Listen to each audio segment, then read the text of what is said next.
Welcome to the 21 Report. I'm Frank Pesci, and I'm here with speaker, content creator, men's coach, and personal trainer, Ayinde Gordon.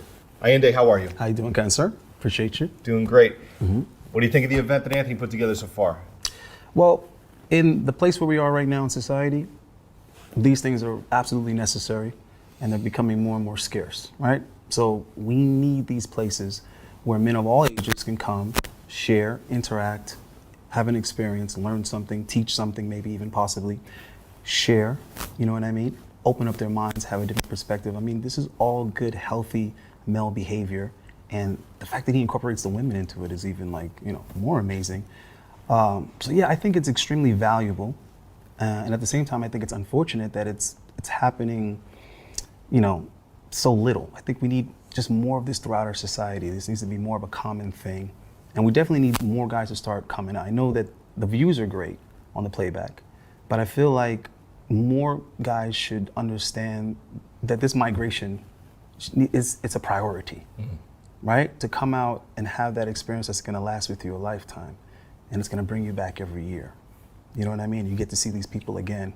As more people are coming, new faces are coming, you also get to see those people you met the last time around. You know what I mean? It's beautiful. Do you find that this environment makes it easier to build relationships, new relationships, establish rapport with people because you come together under a common banner of personal growth or inspiration or equipping? How do you feel about the relationship, how the process of forming relationships happens in a place like 21 Convention?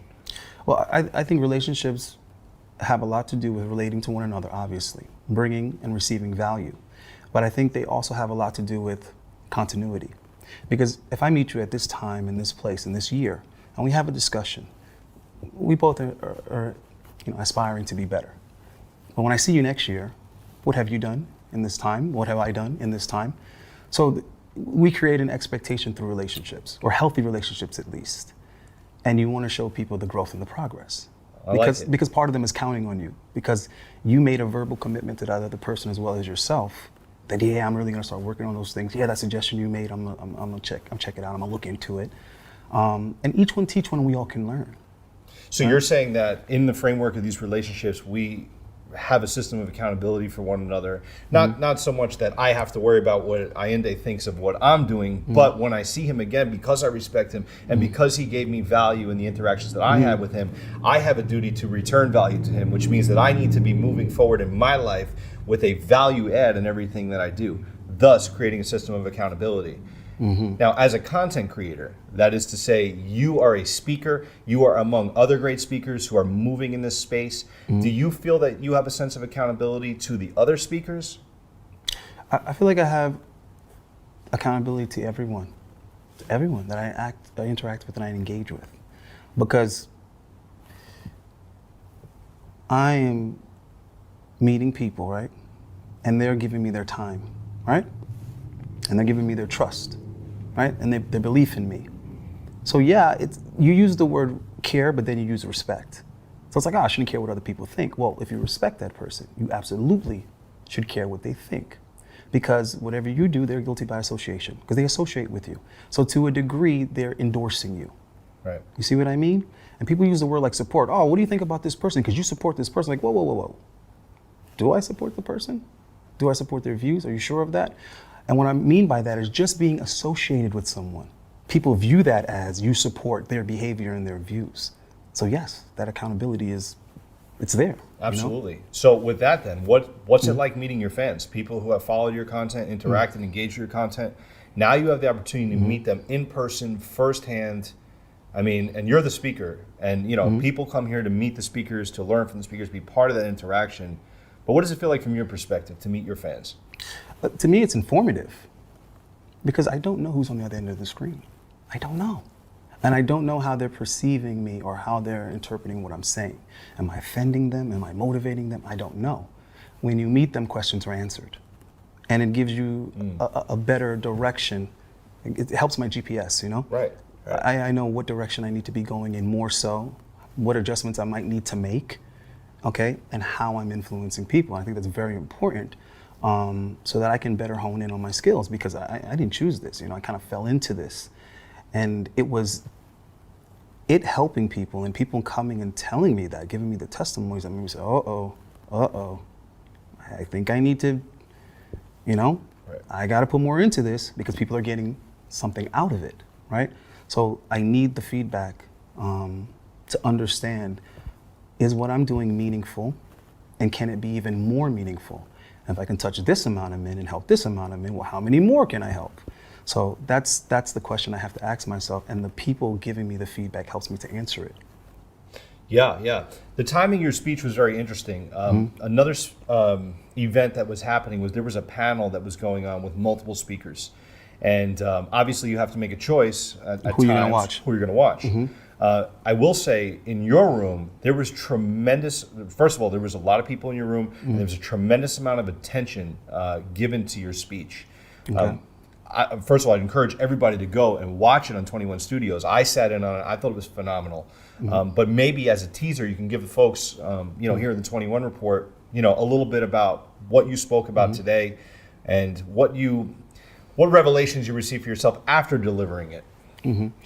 Well, I was aware of this event for, at least a couple of years. And to be contacted and invited was unexpected, to say the least, right? And I, immediately rose to the occasion. I said, "This is fabulous. This is great, right? This is my first speech, right?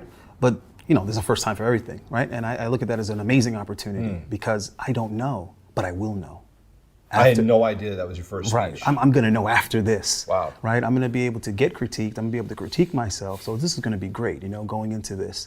And I said, all right, well, it's time to choose a topic, So I said, I want something that every man, because I don't know who's going to be there. I don't know what age they are. I don't know what they've experienced. I don't know what they need to hear, what they want to hear. So I want to hit something that's umbrella. I want to hit something that every man can get under it, right, and stay dry. And then I also want to speak about something that is not going to conflict with what any of the other speakers are saying. But guess what? I don't know what any of the other speakers are going to be talking about, right? So, God forbid that two people cover the same topic. Now it becomes a competitive thing. Well, who's better? They both talked about the same thing. I'm not here to compete with any speakers. I'm here to build with these speakers, right? So I chose sexual discipline. It was a fantastic topic. Right? Please speak on it even more. So I felt that this is something that I've struggled with. And I know for a fact every man has struggled with it. I know absolutely every man has struggled with this.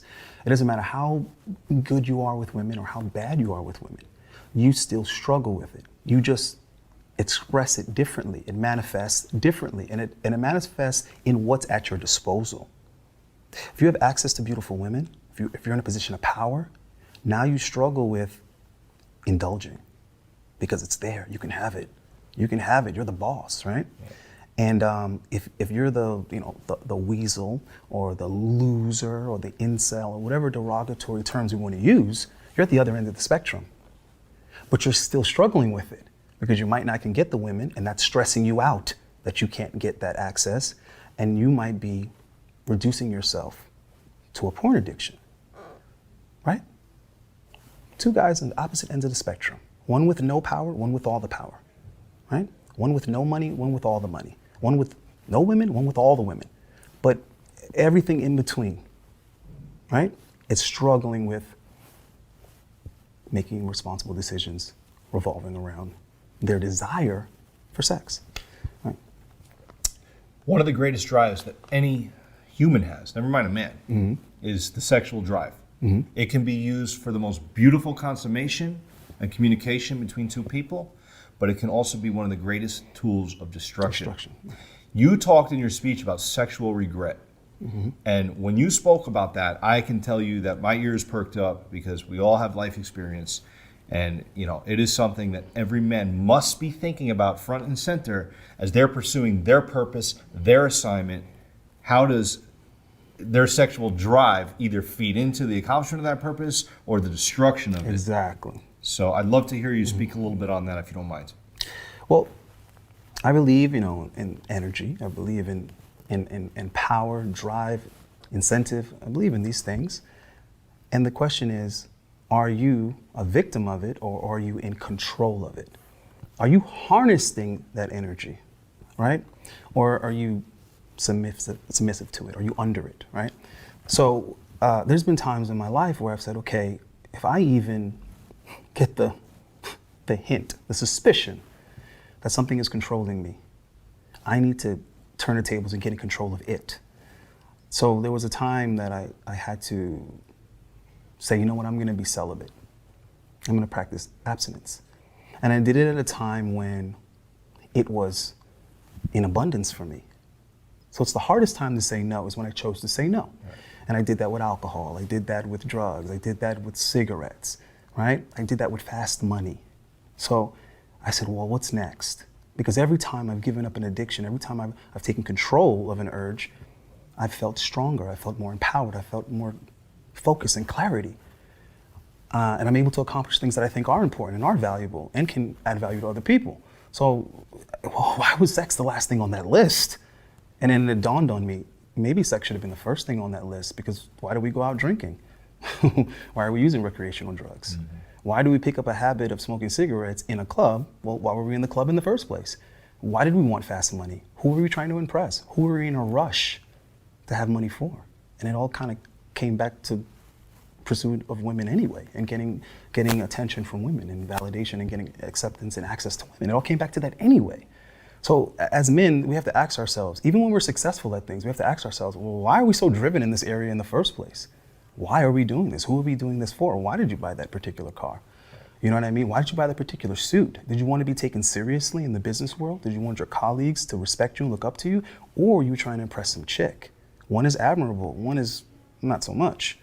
So we just have to be honest with ourselves is what I'm saying. We have to know ourselves. And I think when it comes to the topic of sex, a lot of us just accept it and accept our behavior around it and accept the behavior of other men around it without really being honest with ourselves. Is that what your friend should be doing? Is that what your cousin should be doing? Is that what your brother should be doing? Are you not obligated to tell him, hey, you know, that's not respectable what you're doing, you know, be careful. Right. So, you know, I just want guys to have that conversation with themselves because maybe they've never had it, because I know I hadn't had it up until that point. And then I looked at how much either destruction that I was causing in my own life through being irresponsible sexually, or how much risk I was taking that wasn't necessary. I've heard a lot of talk this weekend about self-respect. And for me, being where I'm at in life, I respect myself tremendously. And because I respect myself, I know what my value is. And that governs the way that I make decisions, right, interactions, and engagements that I partake in. You're obviously a man with a high level of self-respect. You've also spoken about having a tribe, having systems of accountability, being a people person, being at the right place at the right time. What advice would you give young men, or anybody for that matter, listening to this talk about self-respect, being in the right place at the right time, and setting up systems of, you know, maybe people around you to stay accountable to your purpose and assignment? Okay. Well, if I can get a little quick little thing from my past when I was growing up. I had a grandfather that was like, you know, so grounded, you know, in his values and his morals, and everything was so like, you know, set in stone, but in a good way, right? He was a really good disciplinarian. And anytime I would do something and, you know, it wasn't the thing to do, you know, as a kid, anytime I get into trouble, one of the first things he would say to me is, how could you be so stupid? So he would always relate it to an intelligence thing. You know better. And it was never out of anger. It was out of disappointment. I expect more from you. And I remember when I want to go play with my friends and we'd all want to jump on our bikes and go do, you know, the stuff that young boys do. He was all for that kind of stuff. But he would say, listen, you need to do this first. You need to do your chores. You got to do homework. You got to do these things first. And there were so many lessons that my grandfather taught me just in a very simple response. But it was so meaningful because of the message he's sending. And I remember there was a time when I said, listen, I really want to go play with my friend's grandfather. Can I please just go do what I got to do? And I'll do these things later. He said, listen, you need to go rake those leaves. I said, Dad, I can rake the leaves tomorrow. I was trying to reschedule it. He said to me, rake those leaves, and then you can go play with your friends. I said, yes, but they're leaving now. They're going to leave me. They're not going to wait for me. He said, come here, let me tell you something. I said, what? He said, those are your friends? I said, yeah. He said, well, why haven't they asked if you have another rake? That's deep, bro. He had a way of putting things into perspective in a very simple, subtle way. He would ask a question, and you answering that question to yourself honestly proved his point. You said they were your friends. He set me up for that. He said, those are your friends? And he said, well, why haven't they grabbed the rake? And that's how I learned how to choose friends, is my point. To this day, when I look at my friends, majority of them, the vast majority of them, are husbands. They're doing well in business. They're husbands and fathers. That's rare nowadays as it is. Well, why does such a high percentage of my friends have that situation? And I myself was married, right? Don't have children out of wedlock. Most of my friends do not have children out of wedlock. So the point is by picking responsible friends from such a young age, those people continue to have good character. They might have been 10, 11, 12 at the time. Yeah, well, now they're 30 something or 40. My friends are between like 36 and 40, but they still have good character, right?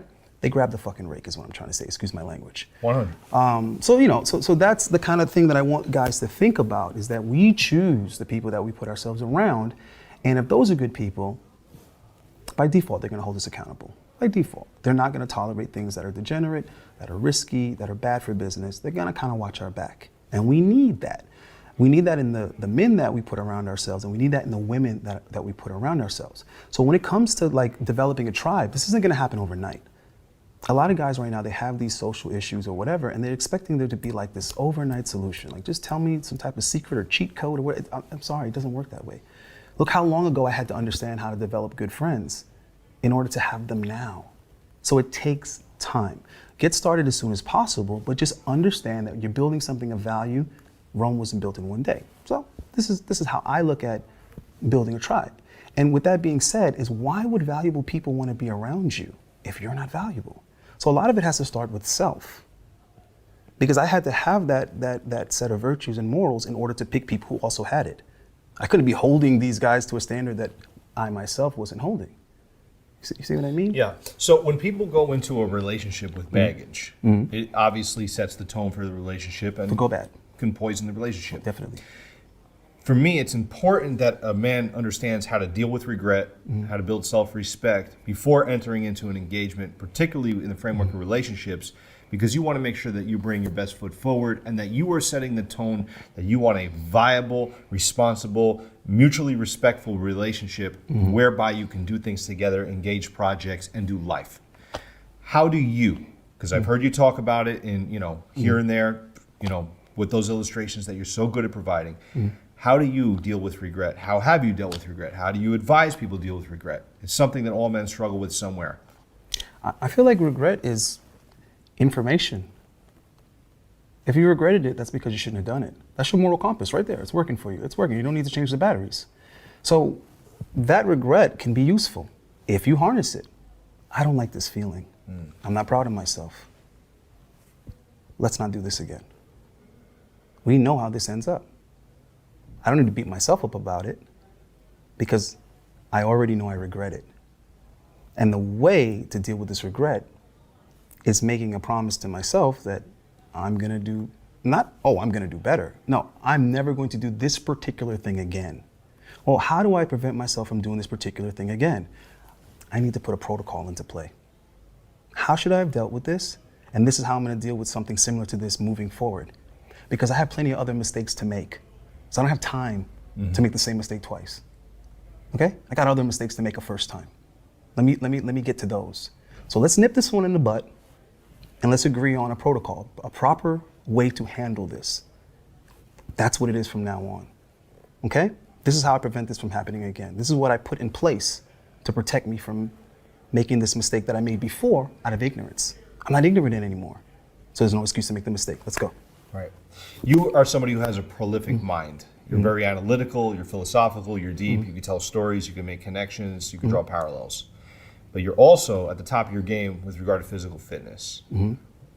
How important is it for people to be physically fit in a culture today that tells you it's no longer important?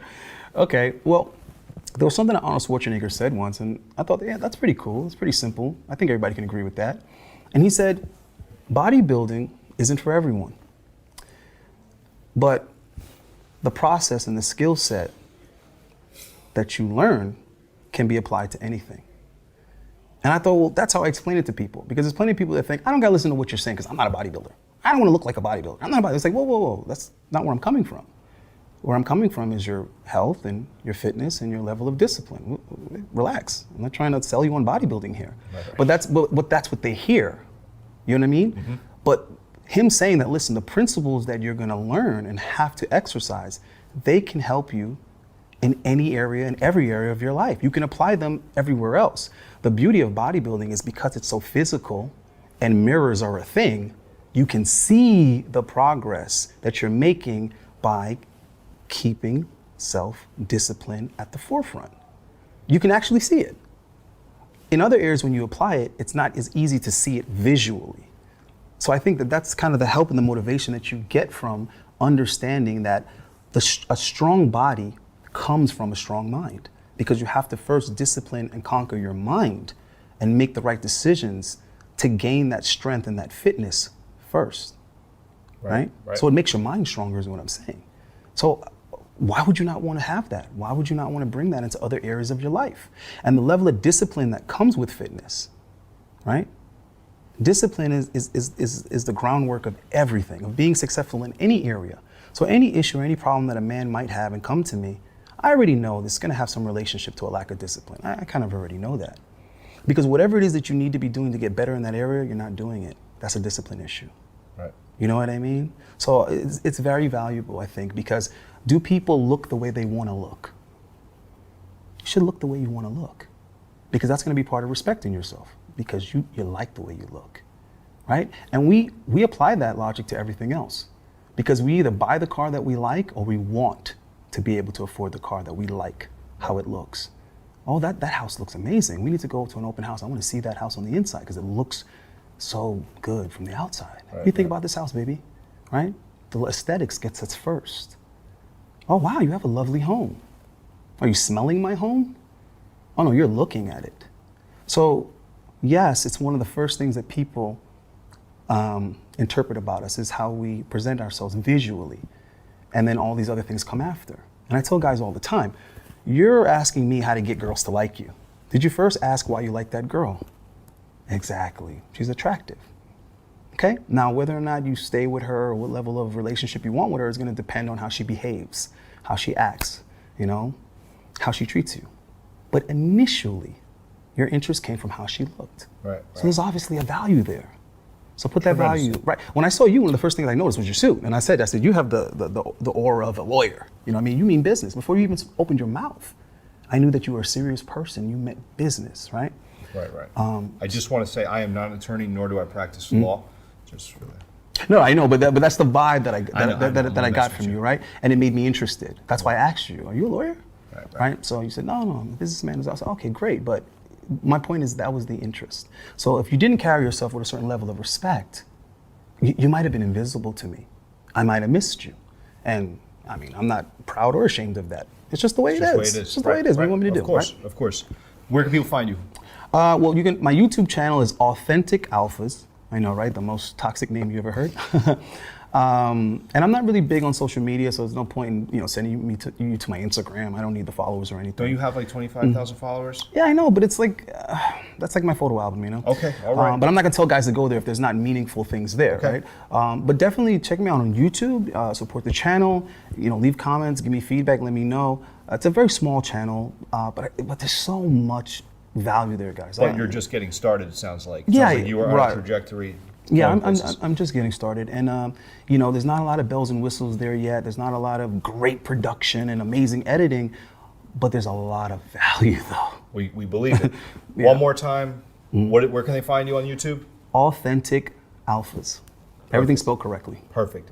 Thank you for watching the 21 Report. I am Frank Pesci with Ayinde Gordon, speaker, personal trainer, men's coach, and content creator. Thanks for watching. Thank you.